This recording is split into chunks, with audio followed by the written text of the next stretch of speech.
I'm Scott Singh. I'm one of the orthopedic surgeons here at UW Health. I'll be talking about knee replacements today. So why do we do it?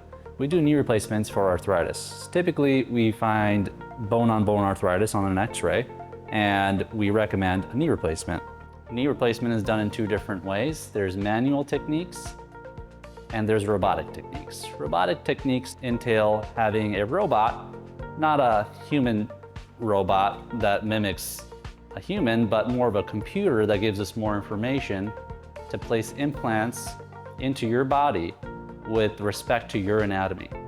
Now, what does that mean?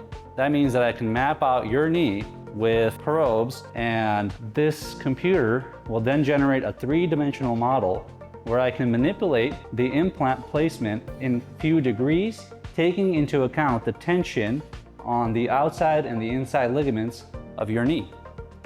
That allows me to cut within 1 to 2 degree variations to have less dissection needed in surgery and hopefully less pain thereafter. The robot is more meant to be an assistant than actually performing the surgery. I will be the one to control the robot as well as the saw throughout the operation. This is what we would recommend as what a knee replacement is. It typically takes a centimeter of bone off the distal femur, which is the thigh bone, and about a centimeter of bone off of the tibia, which is the shin bone.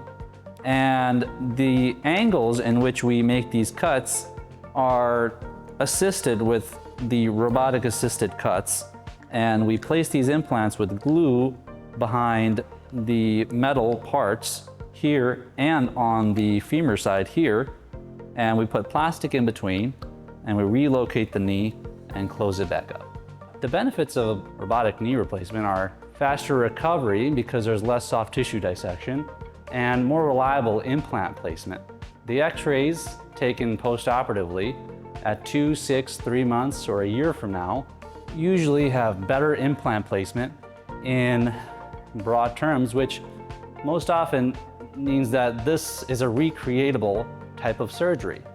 Even if your knee progresses to arthritis on the other side, we have information in our computer to recreate what we did before. Why don't you make an appointment with us here at UW Health, and we can decide whether robotic knee replacement is right for you.